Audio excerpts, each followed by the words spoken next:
안녕하세요. 나는 변호사다. 김세라 변호사입니다. 여러분, 이제 나이가 어릴 때 뭔가 이제 잘못을 하면 혼나죠. 혼나는데 그에 덧붙여서 뭔가 배상을 해줘야 되는 문제가 되면 부모님 모셔와라 이러잖아요, 학교에서. 자, 그게 이제 오늘 설명할 쟁점하고 관련이 있는 거예요. 이게 뭐냐면 여러분, 불법 행위에 따른 손해배상 책임이 성립하려면 여러 가지 요건이 필요한데, 고의 또는 과실, 위법한 가해행위, 손해의 발생, 그리고 가해행위와 손해 발생 사이의 인과관계, 그리고 가해자의 책임 능력, 이런 정도가 필요하거든요.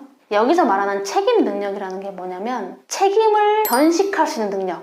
쉽게 설명하면 내가 이거 잘못하면 책임을 져야 되는구나, 배상해줘야 된다, 돈으로 물어줘야 된다, 이런 거를 좀 인식할 수 있는 규범적인 능력을 뜻해요. 그래서 우리가 성년자이냐 미성년자이냐의 기준은 달력을 기준으로 획일적으로 결정을 하잖아요. 만 19세 넘었냐 안 넘었냐. 근데 이 책임 능력은 그렇게 획일적으로 결정하지는 않아요. 구체적인 상황에 따라 다른데, 기본적으로 우리 대법원 판례는 한 13살, 14살 정도일 땐 좀 애매한데, 그 나이를 넘어서면 중3에서 이제 고등학생 이런 정도가 되면 적어도 성년자는 아니지만 내가 사고를 치면 이거 책임을 져야 된다 라는 정도는 안다는 거예요.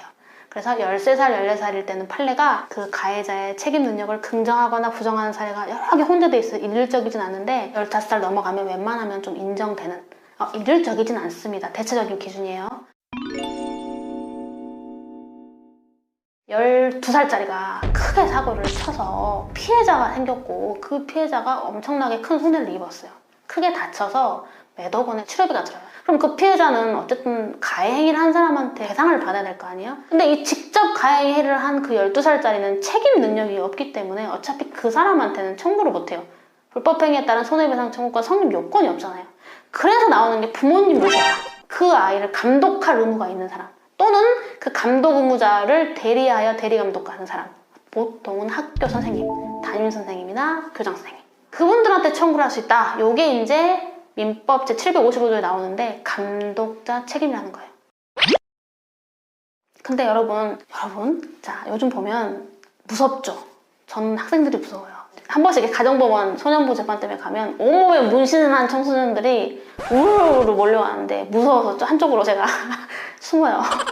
그래서 무서운데 이제 중학생들도 무섭고 사실 고등학생도 더 무섭거든요. 근데 이제 고등학생인 거, 예를 들면 고등학교 뭐 1학년, 2학년 이제 거의 이제 16, 17 이렇게 나이가 먹어서 알 걸 다 알죠. 그게 책임 능력은 있어요.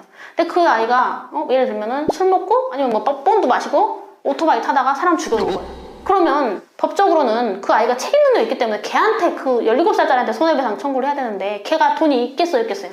학생이 무슨 돈이 있겠어요? 없어요. Nope. 법적으로는 학생한테밖에 청구를 못해. 부모님은 이미 그 아이가 책임 능력이 있기 때문에 대리감독자, 감독자 책임을 질 수가 없고, 근데 그 학생은 돈이 없고, 그러면 피해자는 10억 병원비 나오는 거, 아니면 그 유족 그 슬픈 마음 어디에서도 배상받지 못해요. 그래서 뭐 판례가 이제 예전부터 뭐가 있었냐면, 좋다, 직접 가해 행위자가 설사 책임 능력은 있다고 하더라도 민법 제755조 감독자 책임이 아닌 민법 제750조 일반 불법행위 책임으로서 그 부모한테 청구를 할 수 있다. 어떤 경우 자식이 발라당 까져가지고 맨날 집에도 안 들어오고 어디서 뭐 하는지 모르면 좀 관리를 해야지. 어디서 뭐 하냐 연락도 하고, 그런 관리를 안 했다는 사실, 그리고 손해가 이런 발생한 사실과의 인과관계, 이런 거를 피해자 측에서 어느 정도 증명을 해주면은 그냥 부모님한테 민법 750조의 일반 불법행위 책임이 성립한다 라고 봤던 거예요. 그래서 이렇게 큰 틀로 나눠졌는데, 최근에 이제 대법원에서 조금 특이한 판례가 나왔어요. 사실관계를 보면 이제 A군이 아마 이 사건이 터졌을 범행 당시는 아마 고등학생이었던 것 같아요. 고등학생일 때 이제 B양을 스마트폰 어플로 만나가지고 성관계를 한 거예요. 그러면서 나체 사진이나 성관계를 하는 그런 사진을 몇 장을 찍어서 핸드폰에 가지고 있었습니다. 그리고 이제 그 아이랑 이제 이렇게 안 만나다가 연락을 한 거야. 남자가 뭐 잘 지내냐, 뭐 만나자 이렇게 하니까 여자가 연락을 이제 안 받고 싶으니까 안 받으니까 A군이 이 B양한테 그때 나체 사진이나 성관계 사진을 보내면서, 너 내 연락 안 받아? 나 너 이거 다 가지고 있는데 이거 유포할 거야, 이렇게 협박을 해요. 그러니까 이 B양이 심리적으로 많이 이제 불안하잖아요. 그래서 이 B양이 자살을 하게 돼요. 그러니까 이 B양의 부모님은 어떻겠어요, 심정이. 물론 이 A군은 이제 성폭력 관련 범죄로 보호처분, 소년보호처분을 받았어요.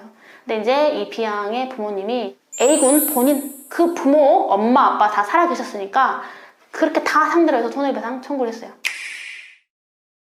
근데 대법원에서 어떻게 나왔냐면요. 이 A군이 어렸을 때 엄마 아빠 이혼을 한 거예요. 그래가지고 엄마하고만 같이 살았고 엄마하고만 키웠어. 근데 손해배상 청구는 아빠한테까지 간 거예요. 아빠니까 너도 책임져라. 이렇게 되니까 이 아빠가 아주 오래전에 이혼을 했고 이혼한 이후로는 부끄럽지만 나는 걔를 케어를 한 사람도 아니고 양육한 것도 아니고 친권 양육권 다 엄마한테 있었다는 거예요. 그렇게 주장을 했어요. 그랬더니 이제 대법원 판사님이 뭐냐면 아무리 자기 자식이 핏줄로 이어진 자기 자식이 불법행위를 해서 손해를 배상해야 될 상황이 됐다고 하더라도 부모라는 이유만으로 무조건 책임져야 되는 건 아니다. 비양육친, 그러니까 친권 양육권이 없는 비양육친의 경우에는 원칙적으로는 배상 책임 없다. 다만 특별한 사정이 있으면 감독자 책임을 지는데 그게 두 가지가 있어요. 첫 번째, 같이 안 살지만 그래도 아빠야 어디서 뭐해 연락도 하고 엄마 아빠는 서로 싫어해서 싸워서 이혼했지만 아들한테는 그런 어떤 현실적, 일상적, 일반적인 교섭이 있었고 아빠가 좀 어느 정도 자식한테 관심을 갖고 사실상 양육권이 법적인 양육권은 엄마한테 있었지만 현실적인 공동 양육권을 행사했다고 볼 만한 그런 실질이 있었던 경우 그 다음에 이제 사실 이게 학생이 문제를 일으키는 학생인 거는 부모가 잘 알아요. 사고를 많이 치고 한다는 걸 알면 부모가 알고 불안한데 얘가 왜 이럴까 불안한데라고 안단 말이에요. 그래서 비양육친이긴 하지만 그 자녀의 문제 행위를 예견할 수 있었던 상황이야. 충분히 예견할 수 있었고 그래서 애가 직접 그걸 좀 제지하거나 아니면 양육친한테 연락할 수 있는 거잖아요. 애 좀 잘 챙겨라. 얘 왜 이러느냐 이상하다. 연락도 안 되고 어디서 뭐 물어보면 술 먹고 있고 이게 어울리는 애들도 껄렁껄렁한 애들이랑 어울리고 불안하고 얘가 왜 이런지 모르겠다. 큰일 난다 이러다가 이거 안 되지 않느냐. 좀 잘 챙겨라. 이렇게 좀 구체적으로 지시나 조언을 할 수 있었던 경우 이런 경우라면 법률적으로 양육권 친권이 없는 부모라고 하더라도 손해배상 책임을 져야 될 수 있다는 거예요. 저는 이제 대법원 판례 속보가 오면 저한테 이메일이 오도록 제가 알림 서비스를 해놨어요. 여러분 혹시 법에 좀 관심 있는 분들은 그걸 꼭 해놓으시면 좋아요. 일일이 찾아보지 않아도 최신 판례가 내용이 다 들어오기 때문에 자 오늘도 이렇게 시청해주셔서 대단히 감사합니다. 구독과 좋아요 꼭 눌러주세요.